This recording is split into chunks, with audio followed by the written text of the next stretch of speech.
اعوذ باللہ من الشیطان الرجیم بسم اللہ الرحمن الرحیم یا ایھا الذین آمنوا اے ایمان والو لا تکونوا تم نہ ہو جاؤ کالذین ان لوگوں کی طرح کفروا جنہوں نے کفر کیا، یعنی کافروں کی طرح نہ ہو جاؤ کہ وقالوا انہوں نے کافروں نے کہا لاخوانہم اپنے بھائی بندوں کو، اپنے بھائیوں کو، کس وقت کہا کہ اذا ضربوا فی الارض جب وہ مسلمان سفر کرتے زمین میں، جب انہوں نے سفر کیا زمین میں، کسی سفر پر جاتے، او کانوا غزا یا وہ غزوے کے لیے جاتے یعنی یا وہ مجاہد بنتے، تو انہوں نے کیا کہا کہ لو کانوا عندنا اگر وہ ہمارے پاس ہی ٹھہرے رہتے، ہمارے پاس ہی ہوتے تو ماتوا نہ وہ مرتے، وما قتلوا نہ وہ شہید کیے جاتے، نہ مارے جاتے۔ اللہ کہتے ہیں یہ اس لیے کہ لیجعل اللہ تاکہ اللہ تعالیٰ بنا دے ذالک اس بات کو حسرۃ فی قلوبہم، حسرت و افسوس ان کے دلوں میں، واللہ یحیی و یمیت اور اصل بات یہ ہے کہ اللہ ہی زندہ کرتا ہے اور اللہ ہی مارتا ہے، واللہ بما تعملون بصیر اور اللہ تعالیٰ جو تم کام کرتے ہو ان کو دیکھنے والا ہے۔ وَلَئِن قُتِلْتُمْ فِي سَبِيلِ اللَّهِ اور اگر تم شہید کر دیے جاؤ اللہ کے راستے میں، او متتم یا مر جاؤ، تو لمغفرۃ من اللہ ورحمۃ تو اللہ تعالیٰ کی جانب سے مغفرت اور رحمت اور مہربانی یہ خیر بہتر ہے مما یجمعون ان چیزوں سے جن کو وہ جمع کر رہے ہیں۔ دنیا اور دنیا کے اسباب سے اللہ کی رحمت اور اللہ کی مغفرت یہ بہت قیمتی چیز۔ وَلَئِن مُتُّمْ أَوْ قُتِلْتُمْ اور اگر تم مر گئے یا مار دیے گئے، شہید کر دیے گئے تو کیا ہوگا؟ لَإِلَى اللَّهِ تُحْشَرُونَ البتہ اللہ کی طرف ہی تم سب نے اکٹھے ہونا ہے۔ اگر کوئی اللہ کے راستے میں شہید ہوتا ہے تب بھی وہ اللہ کی طرف جا رہا ہے، اور اگر کوئی اپنی موت مر رہا ہے تب بھی اللہ کی طرف جا رہا ہے، تو اس میں گھبرانے کی کیا بات؟ یعنی اگر تم مر گئے اپنی موت تبھی، یا تم مار دیے گئے اللہ کے راستے میں شہید کر دیے گئے، تو لَإِلَى اللَّهِ تُحْشَرُونَ تم سب نے اسی اللہ کی طرف جمع ہونا۔ سورہ آل عمران کی آیت نمبر 156، 157، 158 یہ 3 آیتیں آج کے درس میں تلاوت ہوئی ہیں، آپ نے ان کا ترجمہ سنا۔ سب سے پہلے ربط آیات ہے، ان آیتوں کا پچھلی آیتوں سے ربط کیا ہے، تعلق کیا ہے۔ گزشتہ دروس میں گزر چکا ہے کہ اللہ تعالیٰ نے مسلمانوں کو 2 باتوں کی خاص طور پر تلقین فرمائی۔ ایک بات یہ کہ اے مسلمانوں، صبر اور استقلال سے کام لینا۔ صبر بڑی چیز ہے، ان اللہ مع الصابرین، اللہ صبر کرنے والوں کے ساتھ ہے، اور استقلال یعنی دل جمی کے ساتھ، اور اللہ کے جو فرستادہ ہیں انبیاء علیہ السلام اور ان کے متبعین، ان کا اسوہ اختیار کرنا۔ پہلے انبیاء کو دیکھو اور ان کی امتوں کو دیکھو، ان کے جو صحابہ تھے، ان کے جو اٹھنے بیٹھنے والے ایمان لانے والے تھے، کس طرح انہوں نے اپنے انبیاء علیہ السلام کا ساتھ دیا، تو آپ بھی انہی کے نقش قدم پر چلو۔ ایک بات۔ دوسری بات پیچھے اللہ نے یہ کہی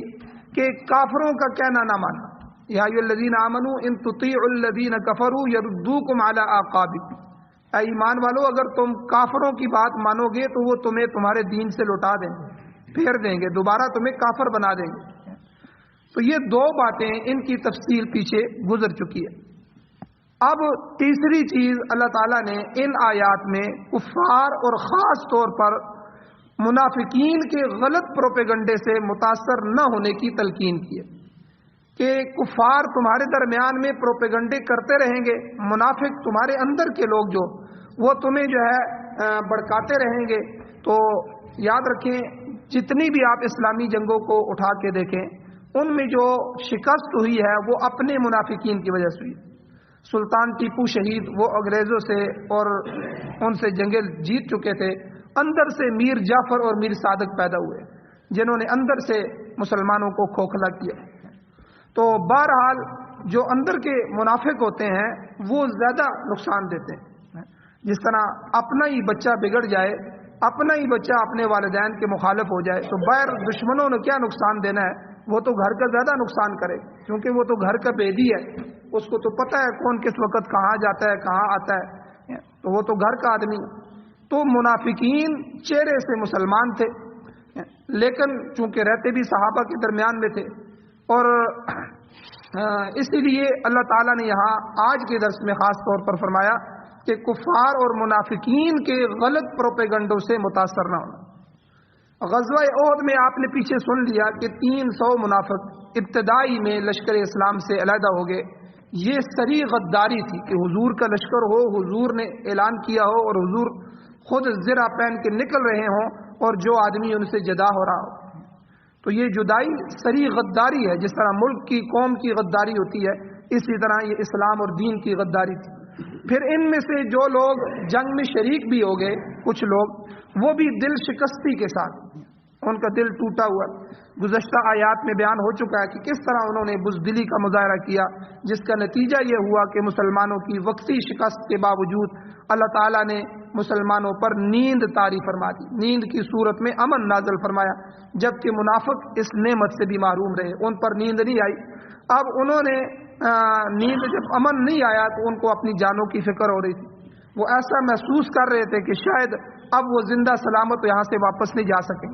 تو بہرحال آج کے درس کی آیات میں اللہ تعالیٰ نے مسلمانوں کی توجہ منافقین کی ایک اور سازش کی طرف دلائی اور اس سے بچنے کی تلقین اور نصیحت فرمائی۔ ارشاد ہوتا ہے، اللہ فرماتے ہیں یا ایھا الذین آمنوا، اے ایمان والو، لا تکونوا، تم نہ ہو جاؤ، کالذین کفروا، ان لوگوں کی طرح جنہوں نے کفر کیا، کافروں کی طرح نہ بن۔ کہ اصل میں یہاں کفار سے مراد منافقین ہیں، ان منافقوں کے گروہ میں تم بھی شامل نہ ہو جنہوں نے حضور علیہ السلام سے غداری کی اور الگ ہوئے اور اسلام کو اور مسلمانوں کو نقصان پہنچانے کی کوشش کی۔ تو منافقین کی دو قسمیں ہیں، اعتقادی منافق اور عملی منافق۔ عملی منافق کی نشانیاں تو ہم میں سے بھی اکثر میں پائی۔ حضور نے فرمایا کہ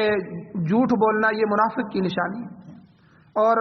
بات جب امانت رکھی جائے امانت میں خیانت کرنا یہ منافق کی نشانی ہے، اور جب وعدہ کرتا ہے وعدہ خلافی کرتا ہے یہ منافق کی نشانی ہے۔ تو اس سے یہ اعتقادی منافق نہیں ہوتا بلکہ عمل منافقوں والا ہے۔ جس طرح کئی چیزیں آئی ہیں کہ نماز کے بارے میں حضور نے فرمایا کہ جس نے جان بوجھ کر نماز کو چھوڑ دیا اس نے کفر کیا، تو وہاں بھی کفر عملی ہے، یعنی کافروں والا عمل کیا ہے، سخت تنبیہ ہے۔ خود وہ کافر نہیں ہو گیا لیکن عمل کافروں والا ہے کہ کافر اللہ کی نافرمانی کرتے ہوئے نماز نہیں پڑھتے، اللہ کے سامنے سجدہ ریز نہیں ہوتے۔ تو یہاں بھی عملی منافق مراد نہیں ہے بلکہ وہ اعتقادی منافق ہیں۔ جو حقیقی منافق تھے اس جماعت کے وہ بدترین لوگ تھے جن کے متعلق خود قرآن پاک کا فیصلہ ہے۔ اللہ تعالیٰ فرماتے ہیں ان المنافقین فی الدرک الاسفل من النار،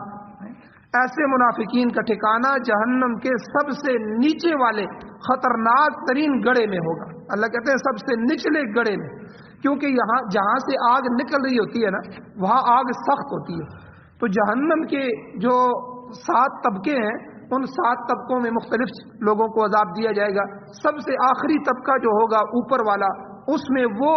مسلمان کہ جو گناہگار ہوں گے، جنہوں نے نمازیں نہیں پڑھی ہوں گی، جنہوں نے دوسرے حقوق ادا نہیں کیے ہوں گے، ان کو یعنی سب سے کم ترین عذاب ہوگا، لیکن وہ اوپر والے طبقے میں، کیونکہ آگ نیچے سے برکتی ہے۔ منافق پر دیکھیں، کافر کے بارے میں بھی قرآن نے نہیں کہا بلکہ کہا یہ جو منافق ہے، تو منافق کو قرآن نے کہا کہ ان المنافقین فی الدرک الاسفل من النار، کہ جہنم کے سب سے نیچے والے سب سے شروع والا جو طبقہ ہوگا اس میں منافق کو سزا دی جائے۔ اب یہاں قرآن ان کی اس سازش کو بیان کر رہا ہے جو انہوں نے مسلمانوں کے خلاف کی۔ قرآن کہتا ہے کہ وقالوا لاخوانہم، انہوں نے اپنے بھائیوں کو کہا، بھائی بندوں کو، مسلمانوں کو کہا۔ تو بھائی بندوں سے یہاں مراد مسلمان، اور یہ بات انہوں نے کس وقت کہی؟ اذا ضربوا فی الارض، جب ان مسلمانوں نے زمین میں سفر کیا، یعنی تجارت کے لیے سفر کیا۔ یاد رکھیں کافر جو ہے کسی مسلمان کو خوشحال نہیں دیکھنا چاہتا۔ حضور نے جو ہے تجارت میں برکت کی دعا دی ہے، آپ تاجر بنے اصولوں کے ساتھ، بہت نفع رکھا ہے اللہ نے، ٹھیک ہے۔ اور کافر ہمیشہ چاہتا ہے اوپر والی جو طاقتیں ہیں ٹھیک ہے، ہم تو نیچے نیچے لوگوں کو دیکھتے ہیں، ملکوں کی جو طاقتیں ہیں کافروں کی، وہ ہمیشہ مسلمان ممالک کے معیشت کے پہیے کو جام کرنا چاہتے ہیں۔ وہ کہتے ہیں یہ ہمارے مقروض رہیں، قرض در قرض ان کو دو، سود در سود میں ان کو لپیٹ لو، یہ بالکل اپنی معیشت میں خود مختار نہ ہو سکے۔ اب دیکھیے ترکی نے بغاوت کی ہے، تو بغاوت کرنے کے بعد اس نے اپنے نظام کو خود سنبھالا، اللہ نے کیا کہ 4-5 سالوں میں وہ اپنے پاؤں پہ کھڑے ہو گئے، اور آج ترکی جو ہے یورپی ممالک کو قرضے دے رہا ہے، اور اس کا روپیہ کہیں آسمانوں تک پہنچ گیا ہے، اور کتنے سینکڑوں یونیورسٹیاں اور ادارے انہوں نے بنا لیے ہیں اور اپنی قوم کو خوشحال کر دیا۔ اسی طرح آج طالبان کا دور ہے، طالبان کو بھی پوری دنیا جو ہے وہ سود پر قرضہ دینے کے لیے تیار ہے، لیکن وہ کہتے ہیں نہیں، ہم اپنی معیشت کو تھوڑا تھوڑا کر کے اوپر اٹھائیں گے، اس کے لیے وہ ورک بھی کر رہے ہیں، سب کچھ کر رہے ہیں، اور ایک وقت آئے گا تو 4 سال بعد یہ ایک دنیا کی بڑی معاشی طور پر بڑی طاقت کی جو ہے بن کے سامنے آئی، کیونکہ مقروض نہیں ہے۔ ایک آدمی قرضہ لیتا ہے، اپنے گھر کو چلا رہا ہے، ٹھیک ہے، 1 لاکھ روپیہ لے لیا سود پر، اس کا سود ختم نہیں ہوا، 2-3-4 مہینوں بعد پھر اس نے 2 لاکھ لے لیا، پھر 10 لاکھ لے لیا، پھر 20 لاکھ لے لیا، پھر 1 کروڑ لے لیا، ٹھیک ہے، وہ قرضوں در قرضوں میں جکڑا ہوا ہے، اس کی معیشت، اس کا گھر کیا ترقی کرے؟ وہ تو اپنا سب کچھ بھی بیچ دے تو تب بھی جا کے اس کے قرضے پورے نہیں ہوتے، وہ تو غلام در غلام ہے۔ اسی طرح ہمارا ملک اس وقت یورپ کا، IMF کا، ورلڈ بینک کا، ان بینکوں کا، ان لوگوں کا غلام، تو سود در سود کے اندر ہم جکڑے ہوئے۔ تو بہرحال یہ منافقین ہیں۔ تو اللہ کہتے ہیں انہوں نے اپنے بھائیوں کو کب کہا؟ مسلمانوں کو، اذا ضربوا فی الارض، جب وہ سفر کرتے، یا دوسری او کانوا غزا، جب وہ جہاد میں شریک ہوئے، غزوہ کیا، مجاہد بنے۔ مطلب کیا ہے؟ جب کبھی مسلمان تجارتی سفر کے لیے روانہ ہوتے ہیں، یا کوئی اور ان کو جو ہے اچھا سفر پیش آتا، تو اور کوئی نہ کوئی مسلمان وہاں جا کے مر گیا، اتفاق ہو جاتا ہے کبھی کوئی مسلمان تجارت کے لیے کسی ملک میں گیا اور کسی جگہ گیا، وہاں اس کی موت آ گئی، یا پھر کسی جہاد میں مسلمان شریک ہوا تو شہید ہو گیا۔ اب ایسی صورتحال میں منافقین کا پروپیگنڈا کیا تھا جس کو قرآن نے ذکر کیا؟ وہ کہنے لگے لو کانوا عندنا، اگر یہ مسلمان ہمارے پاس ہوتے، یعنی یہ مذکورہ سفر نہ کرتے یا جنگ میں شریک نہ ہوتے، تو ما ماتوا وما قتلوا، نہ وہ مرتے نہ مارے جاتے۔ دیکھو بادشاہ، ہم کتنے سمجھدار لوگ ہیں، ہم اپنے گھروں میں اطمینان سے بیٹھے ہوئے ہیں، ہم کیوں جو ہے وہ جہاد میں جائیں اور ان جگہوں میں جائیں؟ وہاں تو یہ دیکھو نا، فلاں کا لڑکا بھی شہید ہو گیا، فلاں بھی شہید ہو گیا۔ تو یہ دراصل منافقین جو تھے، یہ مسلمانوں کو سفر سے اور جہاد سے بدظن کرنا چاہتے تھے کہ یہی چیزیں ان کی موت کا سبب بن رہی ہیں، لہٰذا ان کو کسی قسم کا سفر نہیں کرنا چاہیے، ان کو جہاد میں شریک نہیں ہونا چاہیے۔ تو اس آیت میں 2 چیزیں اللہ تعالیٰ نے بیان فرمائی۔ ایک تو اخوانہم کا لفظ ہے، یہ ذرا توجہ طلب ہے، اس کو سمجھ لیں کہ اللہ تعالیٰ نے قرآن میں فرمایا انما المؤمنون اخوہ، ایمان والے آپس میں بھائی بھائی ہیں، کافر اور مسلمان بھائی بھائی نہیں ہو سکتا۔ تو یہاں کافروں کا بھائی کیوں کہا اخوانہم؟ کہ وہ کافر منافقین جو تھے وہ اپنے بھائیوں کو مسلمانوں کو کہنے لگے۔ تو اس کا جواب علماء نے یہ دیا کہ دیکھو، یہ اس اعتبار سے کہا کہ مدینے میں رہنے والے جو لوگ تھے وہ سارے قومی بھائی تھے، آپس میں مختلف خاندانوں سے تعلق رکھنے کے باوجود بحیثیت قوم یہ لوگ آپس میں بھائی بھائی تھے۔ ایسا بھی تھا کہ ایک ہی خاندان کے افراد ہونے کے باوجود بعض لوگ مسلمان ہو گئے، بعض منافق ہو گئے، بعض کافر رہے۔ تو ان میں سے بعض یہودی تھے اور ایک بھائی یہودی ہے، دوسرا مسلمان ہے، ایسا بھی ہوا۔ آپ دیکھیں نا، عبداللہ ابن ابی جو منافق تھا اور منافقوں کا سردار تھا، کتنا بڑا منافق تھا، مشہور منافق ہو گیا۔ تو اب اس کا جو بیٹا ہے اور اس کی جو بیٹی ہیں وہ سچے عاشق رسول تھے، سچے مسلمان تھے۔ باپ منافقوں کا سردار ہے، کافروں کا سردار ہے، اور جو بیٹا اولاد ہے، بیٹا اور بیٹی، وہ حضور کے جو ہے محب ہیں، سچے حضور کے عاشق ہیں۔ تو یعنی ایسا بھی تھا۔ تو اس لحاظ سے چونکہ قرابت داری تھی، برادری تھی، رشتہ داری تھی، اس واسطے اخوان کا لفظ قرآن مجید نے یہاں استعمال کیا ہے۔ منافق کافروں نے اپنے مسلمان بھائی بندوں کو کہا کہ تم خواہ مخواہ دور دراز کا سفر اختیار کرتے ہو اور جہاد میں شریک ہو کر اپنی موت کو دعوت دیتے ہو، ہماری طرح گھر میں بیٹھے رہو تو تمہاری جان بچ جائے۔ اچھا، بعض لوگوں نے یہ جو طالبان ہمارے آئے تھے، تو چونکہ یہ 21-22 سال کی ایک لمبی جنگ تھی، تو اس میں بڑی شہادتیں بھی ہوئی ہیں اور دشت لیلہ کے واقعات بھی ہوئے ہیں، اور جو ہے پسپائی بھی ہوئی ہے، دنیا بھر کی جیلیں بھی ان سے بھری گئی ہیں، اور ہجرت بھی ان کو کرنی پڑی ہے، ملک بھی تباہ ہوا، یہ سارے نقصان ہوئے۔ تو بعض ہمارے مولوی تھے یا ہمارے لوگ تھے جنہوں نے کہا کہ یہ پاگل ہو گئے، ہماری طرح یہ جمہوریت میں آ جائیں، ہماری طرح یہ الیکشن لڑیں اور سیاست میں آ جائیں، دیکھو ہم بھی تو موجے کر رہے ہیں۔ تو انہوں نے، یہ بے وقوف ہیں، اپنے جو ہے بچوں کو مروا دیا، خود ملک تباہ کر دیا، اور بعض لوگوں نے تو یہاں تک بھی کہا کہ ہم مسلح جدوجہد کے قائل ہی نہیں، یعنی ہمارے خانے میں اسلحہ اٹھانا ہے ہی نہیں، حالانکہ قرآن مجید نے ترغیب دی ہے۔ حضور نے فرمایا جس گھر میں جہاد کی نیت سے اسلحہ ہوگا، وہ اسلحہ اس لیے رکھتا ہے کہ میں کل کافروں سے جہاد کروں گا، اور اس نیت سے وہ اسلحے کو خریدتا ہے، تو حضور نے فرمایا اس گھر میں برکتوں کے دروازے کھل جاتے ہیں، اللہ اس گھر کو شیاطین سے محفوظ رکھتے ہیں۔ اور بے شمار آیات ہیں جو جہاد کی ترغیب دے رہی ہیں، وَأَعِدُّوا لَهُم مَّا اسْتَطَعْتُم مِّن قُوَّةٍ، تم اپنی طاقت کے مطابق جو ہے لڑنے کے لیے قوت تیار کر کے رکھو۔ یہ تو مسلح جدوجہد کا اللہ تعالیٰ حکم دے رہے ہیں۔ اور ہمارے کئی جو ہے لوگوں نے کہا، ہمارے اپنے تھے، بڑے تھے، انہوں نے کہا جی ہم تو مسلح جدوجہد کے قائل ہی نہیں، اور کئیوں کا بیان یہ تھا کہ دیکھو نا انہوں نے مروا دیا اور خون ریزی کر دی، قتل و غارت ہو گئی، اور جو ہے ہجرتیں ہوئیں، اور یہ در بدری ہو گئی، اور جیلیں بھر دی گئی، اور ان کا ملک تباہ ہو گیا۔ لیکن اللہ تعالیٰ نے دکھلایا کہ جب وہ ثابت قدم ہوئے، ان کی شہادتیں، ان کے یہ جو نقصانات تھے، چونکہ دین کے لیے تھے، اللہ کے دین کی سربلندی کے لیے تھے، اللہ نے آج پوری دنیا میں ان کو غالب کر، پوری دنیا کے نقشے میں آج جو ہے اللہ تعالیٰ نے ان کو عزت عطا فرمائی، اللہ نے ان کی قوم کو ایک جگہ جمع کر دی۔ تو یہ قربانی تھی۔ تو اسی طرح جو ہے منافقین میں سے بعض لوگ، چونکہ غزوہ احد میں جا کے صحابہ شہید ہو گئے، یہ 300 واپس آ گئے تھے رستے میں، تو انہوں نے آ کے جب مسلمان واپس آئے تو بجائے اس کے ان کا حوصلہ بڑھاتے اور ان کی شہادت کی مبارکیں دیتے، تو بجائے اس کے کہنے لگے اگر یہ ہمارے پاس ٹھہرے رہتے تو نہ یہ مرتے نہ مارے جاتے۔ تو یہ وہ پروپیگنڈا تھا۔ اب اس سے مقصد کیا تھا؟ اللہ تعالیٰ نے آگے بیان فرمایا کہ ایسی بات کرنے سے منافقین کا مقصود یہ تھا کہ لِيَجْعَلَ اللَّهُ ذَلِكَ حَسْرَةً فِي قُلُوبِهِمْ، تاکہ اللہ تعالیٰ ان مسلمانوں کے دلوں میں حسرت پیدا کر دے۔ یہاں مفسرین نے دو تفسیریں کی ہیں،